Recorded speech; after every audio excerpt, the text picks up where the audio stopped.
Febrero dicen que es el mes del amor, ¿correctamente? Y la amistad. Y pensando en este mes cortito del año, decidí llamar vuestra atención, es mi propósito, si el Señor nos da vida, que en este mes analicemos uno de los capítulos más sublimes que brotó de la pluma del apóstol Pablo, es 1 Corintios 13. Es uno de los grandes capítulos de la Biblia, es uno de los grandes temas. Y confío que lo lean en casa, que lo mediten, y en la medida que vamos avanzando, vamos a ir explicando, desentrañando todo el significado que tiene este párrafo tan rico de la palabra de Dios. ¿Lo tienen todos? 1 Corintios 13. Si usted está aquí por primera vez, doblemente bienvenido. Allí frente a usted, en el banco de adelante, hay una tarjetita verde. Si tiene la amabilidad de llenarla con su información básica, al final del culto la entrega. Allí hay una mesa donde tenemos materiales para la gente que tiene interés en saber quiénes somos. Y por lo tanto, si usted lo entrega, allí le van a dar esos materiales. Bienvenidos todos.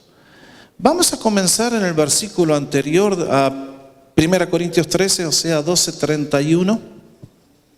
En la mitad del versículo dice el apóstol Pablo: mas yo les muestro un camino aún más excelente.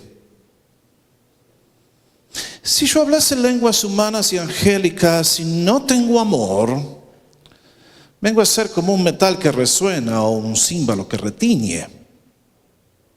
Y si tuviese profecía y entendiese todos los misterios y todo conocimiento, toda ciencia, y si tuviese toda la fe de tal manera que trasladase los montes y no tengo amor, nada soy. Y si repartiese mis bienes para dar de comer a los pobres, y si entregase mi cuerpo para ser quemado y no tengo amor, de nada me sirve. El amor es paciente, sufrido, benigno, bondadoso. El amor no tiene envidia, el amor no es jactancioso, no se envanece, no hace nada indebido, o sea, no es egoísta, no busca lo suyo, no se irrita, no guarda rencor, no se goza de la injusticia, mas se goza en la verdad. Todo lo sufre, todo lo cree, todo lo espera, todo lo soporta. El amor nunca deja de ser. Pero las profecías se acabarán y cesarán las lenguas, y el conocimiento y la ciencia llegará a su fin. Porque en parte conocemos y en parte profetizamos. Mas cuando venga lo perfecto, entonces lo que es en parte se acabará. Cuando yo era niño, hablaba como niño, pensaba como niño, juzgaba como niño. Mas cuando ya fui hombre hecho, dejé lo que era de niño. Ahora vemos por espejo oscuramente, mas entonces veremos cara a cara. Ahora conozco en parte, pero entonces conoceré como fui conocido. Y ahora permanecen la fe, la esperanza y el amor. Estos tres. Pero el mayor de ellos es el amor. Hasta aquí la palabra del Señor. Hace unos 4.000 años atrás, cuando estaba en la escuela secundaria, teníamos que tomar como 12 materias por año. Si una materia eran todas obligatorias, era la materia de música. Mi profesor era el primer violinista de la orquesta sinfónica famosa mundialmente de Santa Fe, Argentina. Este hombre nos contaba en sus clases muchas de las cosas que hacían, y nunca me voy a olvidar un día que nos contó una broma que decidieron hacer. Si usted alguna vez ha estado en un concierto de música clásica, usted sabe muy bien que este es el escenario y aquí está el podio para el director, y ahí están toda la ubicación de los violines, etc. Y los músicos tienen todo el mismo ritual desde hace muchos siglos. O sea, llegan al escenario, afinan los instrumentos, cada uno de ellos, tuc, tuc, tuc, ajusta todas las clavijas, dejan todo listo. Y una vez que todos los instrumentos están afinados, entonces se van de vuelta a la parte de atrás Y cuando el concierto está listo para empezar, entran todos los músicos, cargan los instrumentos y entonces viene el conductor y empieza la música. En uno de esos conciertos, cuando era una orquesta de jóvenes, él y un compañero, en el tiempo que los músicos, luego que habían afinado todo y se fueron adentro y dejaron todos los instrumentos acá, entraron a la plataforma y desajustaron todas las clavijas de los violines, de los chelos, de los violonchelos. Ahora imagínense lo que pasó cuando el director vino, bajó la batuta y la orquesta empezó a sonar. Un caos completo. Sospecho que si ustedes y yo hubiéramos visitado la iglesia de Corinto en el primer siglo, en el suelo de Grecia, cuando Pablo les escribe esta carta que acabamos de leer, la hubiéramos escuchado sonar, hubiera sido como una orquesta en desarreglo completo. Si ustedes miran a la historia de esta iglesia notable, van a encontrar que había tenido un comienzo muy increíble. El apóstol Pablo llegó a esta ciudad que era un puerto internacional. Esa ciudad convergían allí en suelo de Grecia, donde está el istmo de Corinto, donde se junta la parte norte con la península que está más abajo. Ahí estaba Corinto. Y en ese lugar convergían de todos los puntos del Mediterráneo, de allá, de lo que es actualmente Rusia, etcétera, etcétera. Era una ciudad cosmopolita, era una ciudad cargada de filósofos, era una ciudad cargada de pecado, al igual que toda ciudad que tiene un puerto internacional. Pero a esa ciudad llegó el apóstol Pablo y produjo un impacto. Lo pueden leer allí en Hechos capítulo 18. Llegó a una sinagoga, compartió el evangelio y en esa ciudad de familias judías conservadoras y de paganos que venían de lo más craso del pecado, se formó una iglesia notable. Dios vino con poder, Dios hizo milagros, Dios hizo obras portentosas. El apóstol Pablo se detuvo allí por 1 año y medio y luego tuvo que seguir y dejó a algunos de sus colaboradores que discipularan a estos creyentes nuevos. Pero lo que ocurrió fue algo inesperado, y es que cuando Dios viene con tanto poder, tantas veces hace cosas tan milagrosas que los creyentes no sabían qué hacer. Cuando ustedes leen 1 Corintios van a encontrar que el apóstol Pablo ahora está en otra ciudad, está lejos. Y alguien de la iglesia viene a contarle todos los problemas que había. Y por eso el apóstol escribe esta carta que ustedes y yo llamamos primera carta de San Pablo a los Corintios. Si la leen van a ver que el apóstol trata con un problema tras otro. Léanlo después en casa. Pero uno de los grandes problemas que tenía que tratar era el tema de los dones espirituales. Dios había venido con mucho poder a esa iglesia. Y en la iglesia ocurrían cosas que eran realmente notables. Si hubiéramos asistido a sus cultos, hubiéramos visto milagros. Si hubiéramos visto sus cultos, hubiéramos escuchado gente hablar en idiomas que no habían estudiado. Y es entonces que estas manifestaciones del poder de Dios habían generado un ambiente de competencia en lugar de colaboración. Muchas personas, en lugar de edificar el uno al otro con aquello que Dios le había dado, lo aprovechaban para exaltarse y jactarse y considerarse por arriba de sus hermanos. Y es por eso que el apóstol Pablo les tiene que escribir esta carta. Y tiene que tratar en el capítulo 12, 13 y 14 el tema de los dones espirituales. Alguien me va a preguntar, ¿qué son los dones espirituales, pastor? Son capacidades sobrenaturales, milagrosas, dadas por Dios para la edificación de la iglesia y la extensión de su reino. Vean ustedes, si tienen la Biblia, los versículos que preceden al párrafo que leímos. En 1 Corintios 12, 27, San Pablo le dice a esta iglesia: ustedes son el cuerpo de Cristo y miembros cada uno en particular.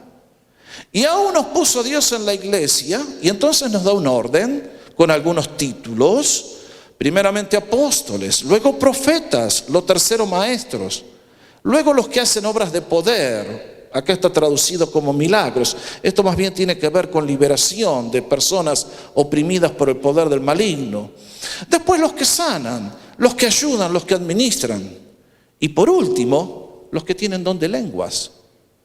¿Son todos apóstoles? No, obviamente. ¿Son todos profetas? No. ¿Son todos maestros? No. ¿Tienen todos de sanidad? ¿Hablan todos lenguas? ¿Interpretan todos?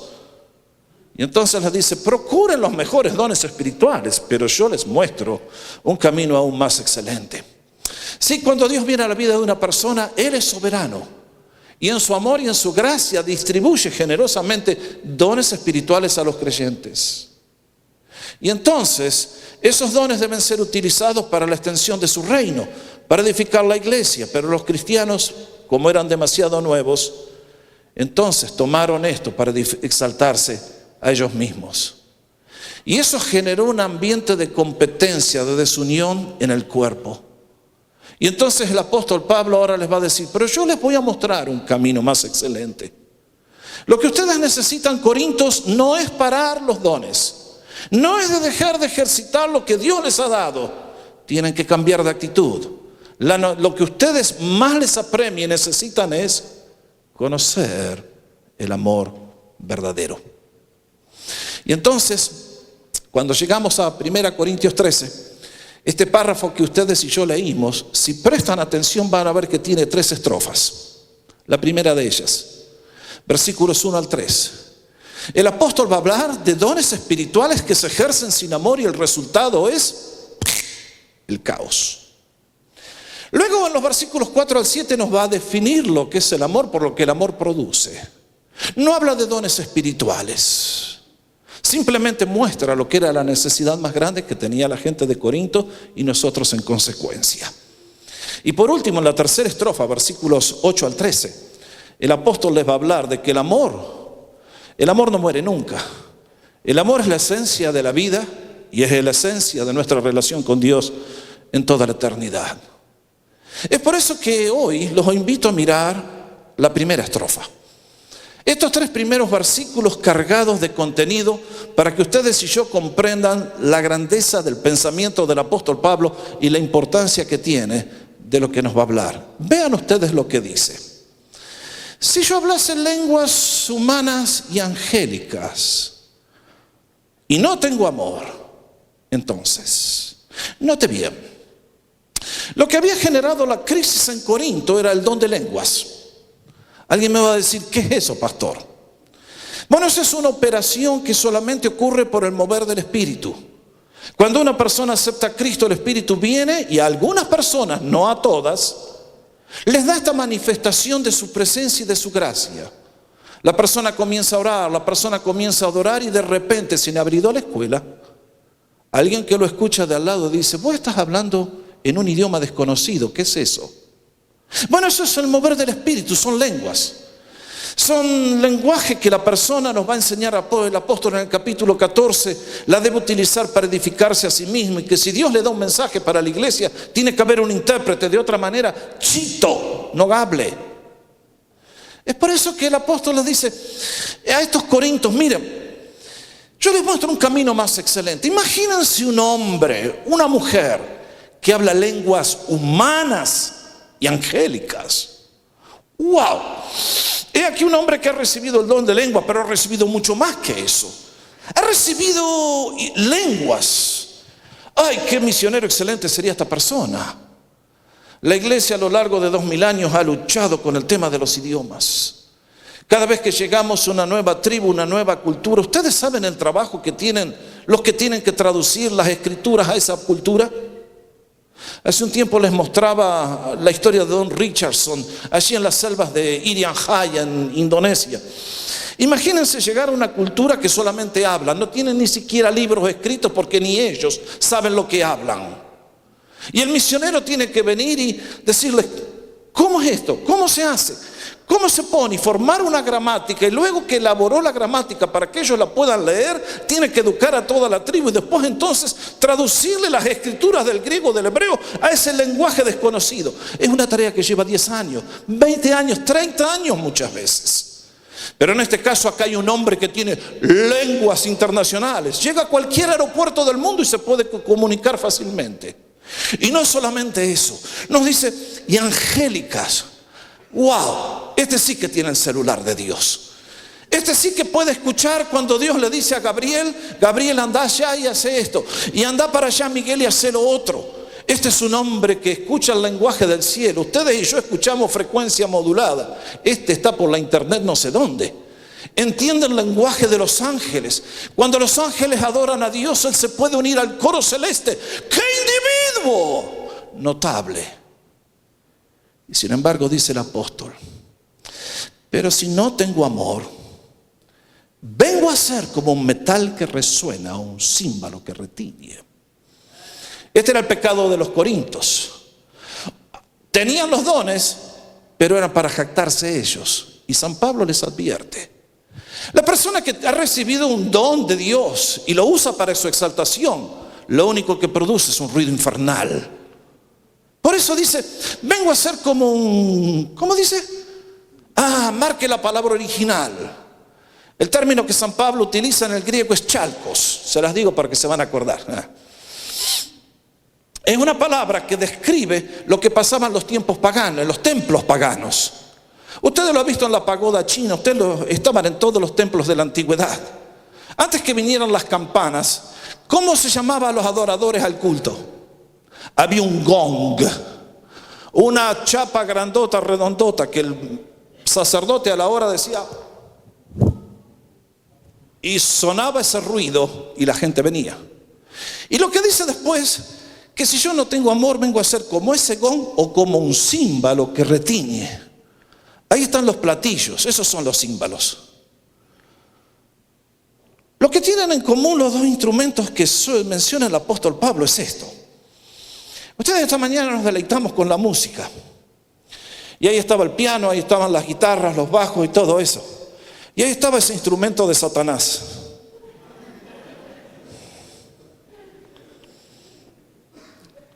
No, ustedes saben que estoy embromando.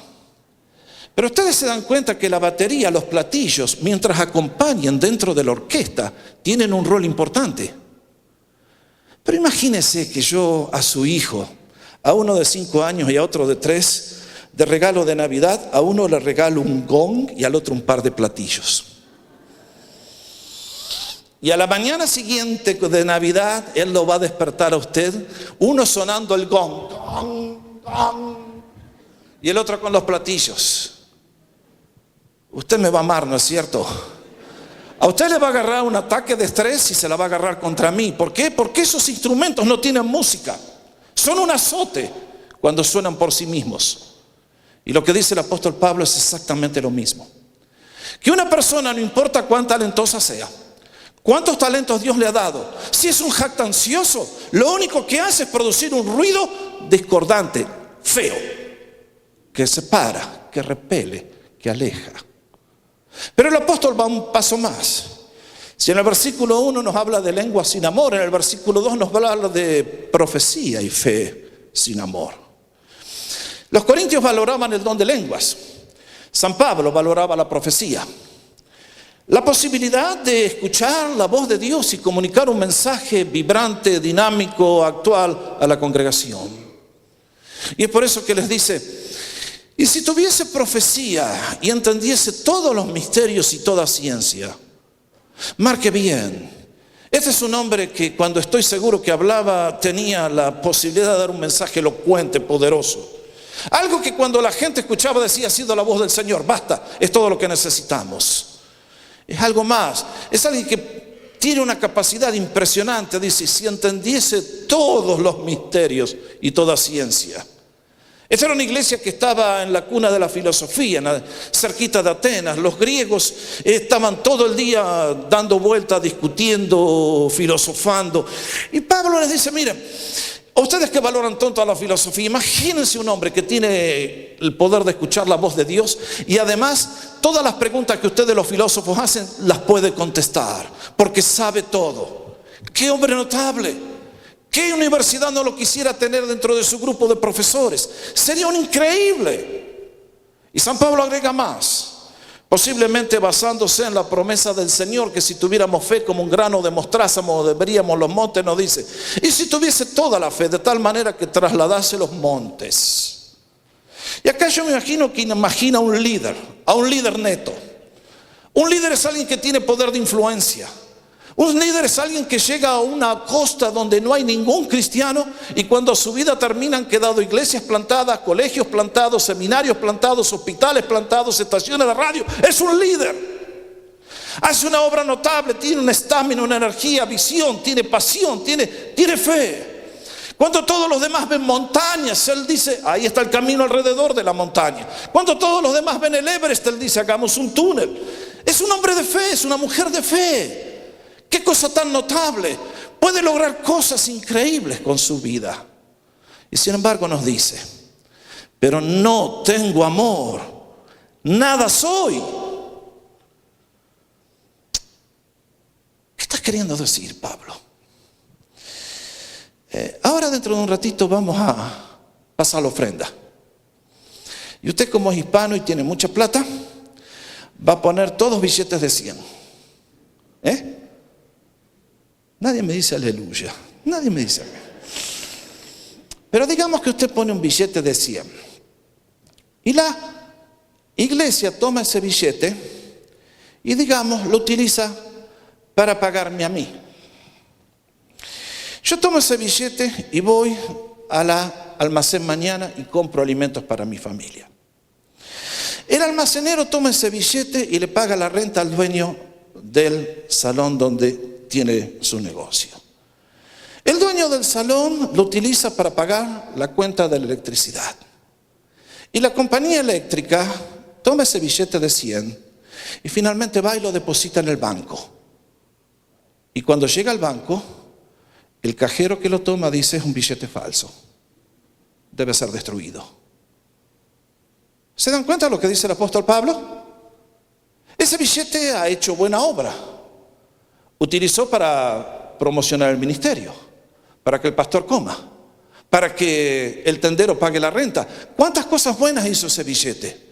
Pero cuando llega al banco, que es el lugar donde los billetes valen, hay que destruirlo porque es falso.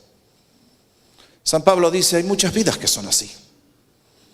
Hay muchas vidas que en apariencia tienen grandes habilidades, pero a la hora de las horas, cuando lleguen a la presencia de Dios, no son nada.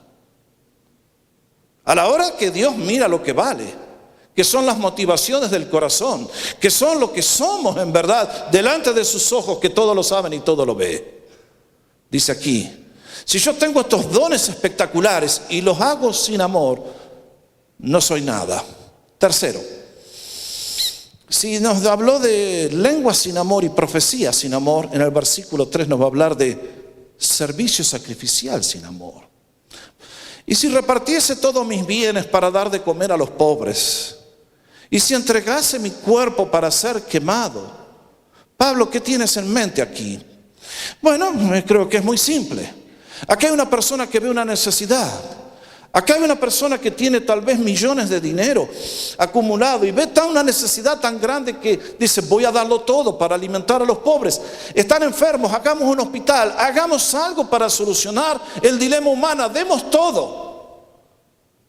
Y entrega todo lo que tiene. Y es más, si es necesario, está dispuesto por amor a Dios a entregar hasta su propia vida. Posiblemente Pablo está pensando en aquellos 3 muchachos de la historia de Daniel capítulo 3, cuando prefirieron ir al horno de Nabucodonosor antes que negar a Jesús. O como le pasó a tantos cristianos en los primeros 200 años de la iglesia, cuando eran arrastrados al circo romano y allí los quemaban en la hoguera para que la gente se divierta. Y dice, una persona puede llegar a dar todo, a sacrificarse hasta lo último que es su propia vida, pero si no tiene amor, ¿cómo dice? De nada me sirve. Creo que Pablo acá está mirando al día cuando los creyentes tengamos que comparecer delante de la presencia de Dios para recibir nuestra recompensa. Cuando cada cristiano, de acuerdo a sus obras, será examinado por el Señor. Y lo que dice es, si yo tengo todas estas capacidades que Dios me ha dado y que son un regalo de su gracia, y las utilicé mal y las hice mal, no soy nada. De nada me sirve. Esto es lenguaje difícil, ¿no?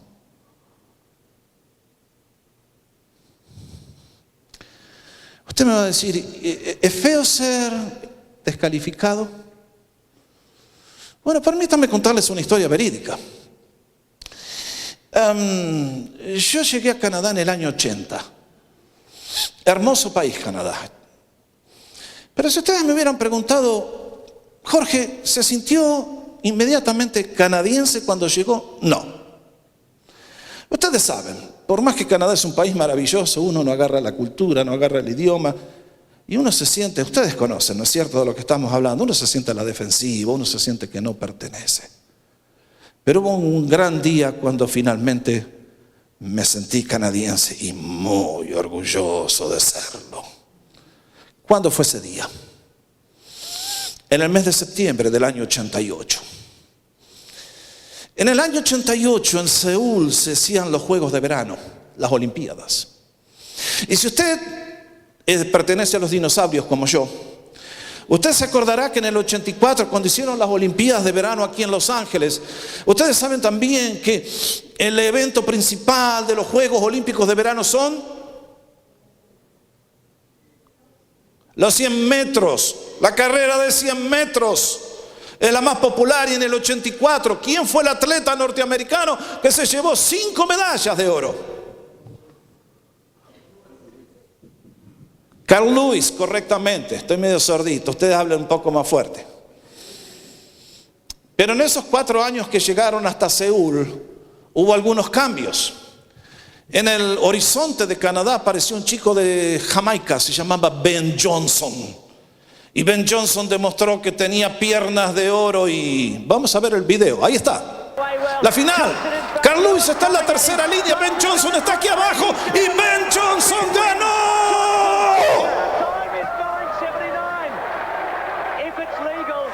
A ver hasta dónde sigue el video. Lo pueden buscar en YouTube.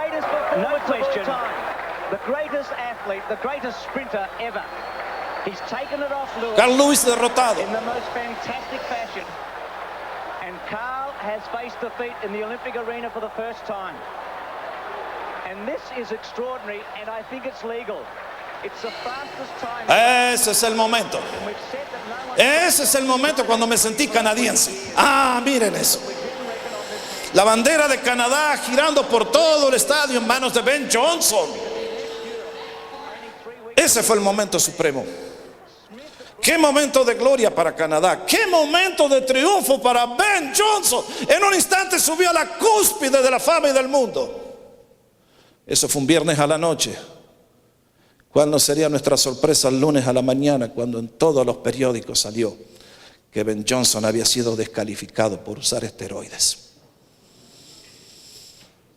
Eso es lo que está hablando Pablo. Que si una persona tiene todos los dones, todos los talentos, pero no tiene amor, a la hora de las horas va a ser descalificado. Y es por eso que nos dice a continuación, alguien me dirá la pregunta, pero pastor, ¿de qué amor nos está hablando el apóstol Pablo?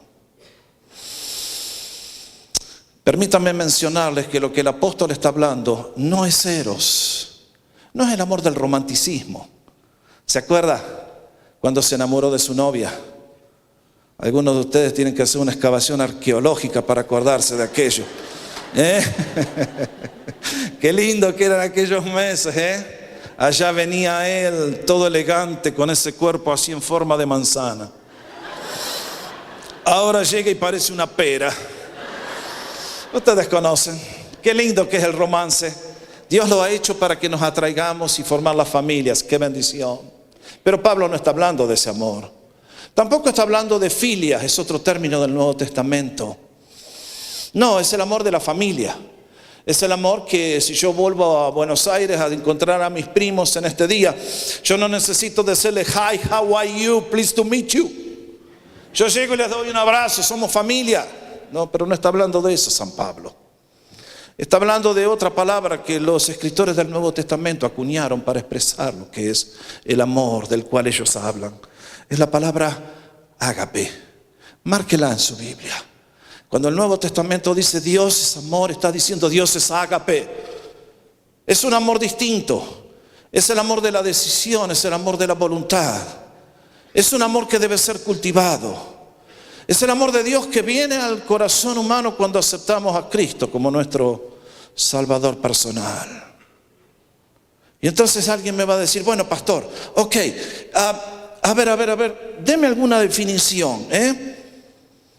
Y entonces San Pablo en la próxima epístola, en los próximos versículos, y esto no lo voy a explicar, estos son los temas para los 2 próximos sermones, él nos va a dar una definición de lo que es el amor.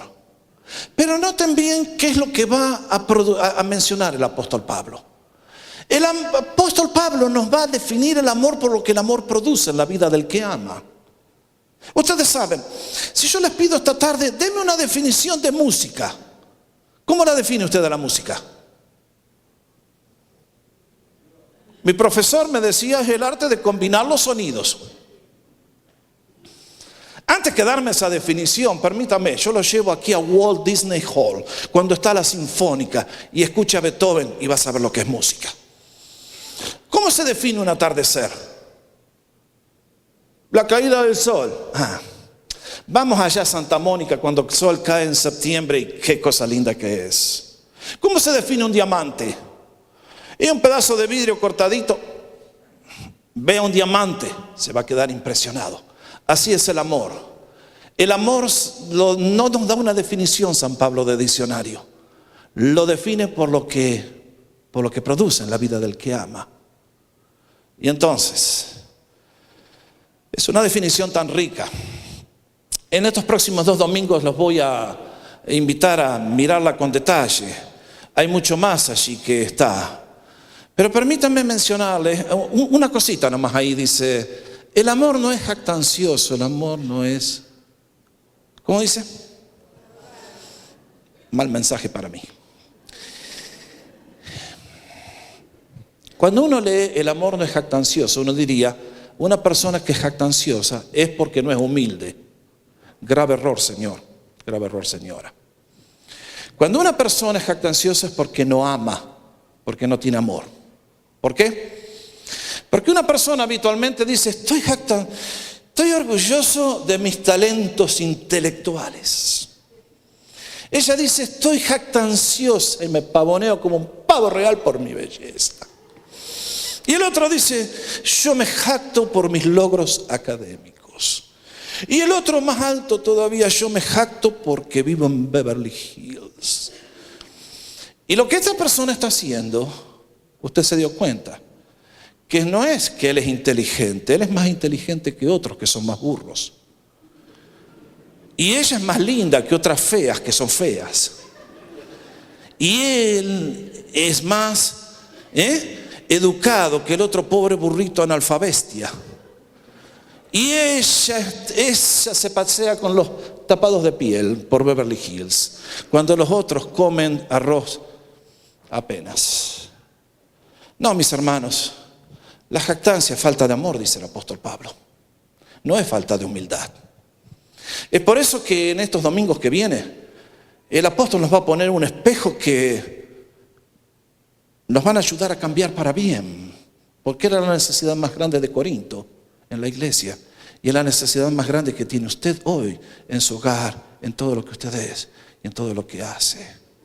Por eso alguien me va a decir, pastor, aterrice el avión. Vamos a los desafíos contemporáneos. A ustedes les gusta. Quiere decir que ya estoy llegando al fin. ¡Ah! Vamos. Seguí, Christopher. Allí está toda la definición del amor. Ya la vamos a ver en un minutito más. Pero déjenme darles 2 desafíos como resultado de este mensaje.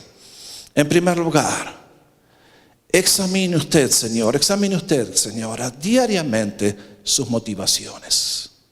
¿Por qué hago lo que hago? ¿Por qué digo lo que digo? Y se va a quedar sorprendido que tantas veces ustedes y yo hemos hablado palabras que no deberíamos haber pronunciado porque no fueron dadas por amor, fueron dadas por otras razones. Hemos hecho cosas que no eran para edificar a los demás, han sido para humillar a los demás. El apóstol Pablo nos va a enseñar a vivir bien cuando nos enseñe lo que es el amor. Es por eso que quisiera dejar un versículo que para mí es fundamental. Para mí es la regla de oro de las relaciones humanas. Es la regla de oro del matrimonio, es la regla de oro del matrimonio, del hogar, de la iglesia, de todas partes, cuando el apóstol nos recuerda. No hagan nada por contienda o por vanagloria. ¿Usted alguna vez hizo eso? ¿Dónde están los amén hoy de vuelta, caramba? Si usted es como yo, va a saber que muchas veces hizo cosas por llevar la contra, nada más. por vanagloria, por exaltarse. La puso a ella por abajo, bien por abajo, porque usted se tenía que jactar. Y acá el apóstol nos dice, no hagan nada por llevarla contra, por pelear, por vanagloria.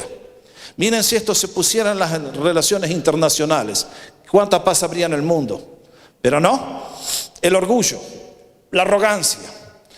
Antes bien con humildad, estimando cada uno a los demás como superiores a él mismo. Hello. Está bravo esto, ¿eh? No mirando cada uno por lo suyo propio, sino cada cual también por lo de los otros. Qué tremendo, ¿no? A la hora de las horas, yo escucho que tanta gente me viene a decir a mi pastor, dígale a mi esposa que cambie, dígale a mi esposo que cambie. Ustedes escucharon lo que nos compartió correctamente Nelson hace un rato. Nosotros queremos que cambien los demás. Pero usted se dio cuenta que el único que puede cambiar soy yo. Y en la medida que yo cambio, Dios puede tocar a los demás. Cuando la gente me dice, bueno, cuando ella cambie, yo voy a cambiar. Necio, total, completo. Usted cambie usted. Y para cambiar usted va a necesitar la ayuda de Dios. Porque sin Él es imposible esta vida de amor. Es por eso que antes de seguir adelante, como conclusión, quisiera darle el consejo que tome este libro y lo comience a leer, y estas cualidades que están aquí, que ya las voy a enfatizar y explicar la semana que viene. Cultive con pasión el amor de Jesús. Ese es mi segundo consejo. Examine sus motivaciones. ¿Por qué hace las cosas que hace? ¿Por qué dice las cosas que dice? ¿Son agradables a los ojos de Dios? ¿Pasan su examen? A la hora del tribunal de Cristo, Dios le va a dar un premio por lo que dijo y lo que hizo. Piense. Pero además, cultive con pasión el amor de Jesús. Bueno, lo que puse ahí es una especie de test. ¿Cuántos quieren tomarlo? Ajá. Ustedes saben, tantas veces nos dan un test, ¿no es cierto? A ver, 1, 2, 3, 4, y ponga a ver las categorías. 1 es muy malo, 10 excelente. Aquí el apóstol Pablo nos da una lista. De 1 a 10, ¿cuán paciente es usted, señor, señora? De 1 a 10, ¿cuán bondadoso? De 1 a 10, usted no se jacta nunca.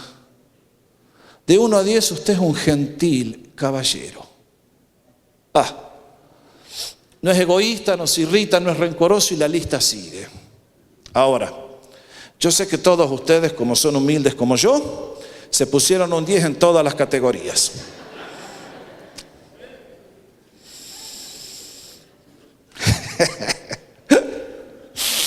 Todos tenemos que aprender, ¿no es cierto? Es por eso que yo les voy a invitar a hacer un ejercicio. Tomen sus Biblias. Vamos a buscar aquí 1 Corintios 13. Vamos a buscar los versículos 4 al 7. Perdón, Christopher, antes que leer lo de la Biblia, ¿querés volver 2 transparencias para atrás, de donde está la definición del amor? Gracias, Chris. Sorry por el...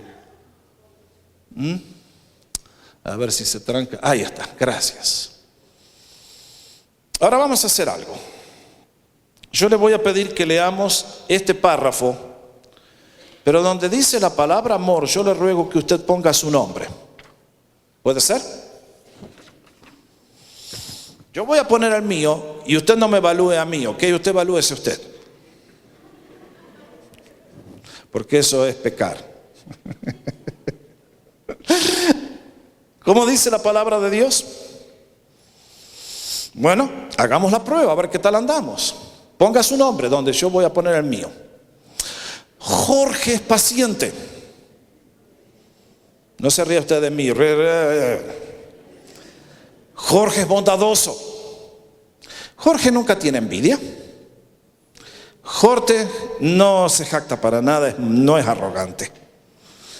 Jorge nunca se porta indecorosamente, por el contrario, es muy gentil, muy caballero. Jorge no busca lo suyo, no es egoísta. Nunca se irrita.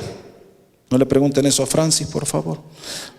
No toma en cuenta el mal recibido, no es rencoroso.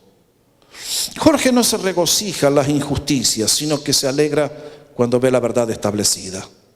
Jorge todo lo sufre, todo lo cree, todo lo espera, todo lo soporta. Qué tremendo, ¿no? Qué cuadro que nos pinta el apóstol. Esta es la figura de una persona que tiene la gracia de Dios en su corazón. Los dones espirituales son importantes, pero supremamente lo que necesita toda iglesia, toda organización, toda institución, todo hogar, tu vida, mi vida, es el amor de Jesús. Y es por eso que en este día, mientras comenzamos el estudio de este capítulo inolvidable, yo les aliento a que nunca olvidemos que la Biblia dice que Dios es amor. ¿Y que hemos sido creados para qué? Para amar como Jesús amó. Y como he dicho tantas veces, quien ha aprendido a amar, ha aprendido a vivir. Si Dios es amor y te creó a ti para amar, nuestro privilegio, nuestro llamado más grande, nuestra gran oportunidad es llegar a ser personas que aman como Jesús. ¿Es posible? Absolutamente que sí. Estas son todas cualidades que todos podemos cultivar. Y en la medida que lo hagamos, la paz, el gozo, la bendición de Dios llenarán nuestras vidas y donde quiera que vayamos, seremos un instrumento de su paz. Pónganse de pie para orar.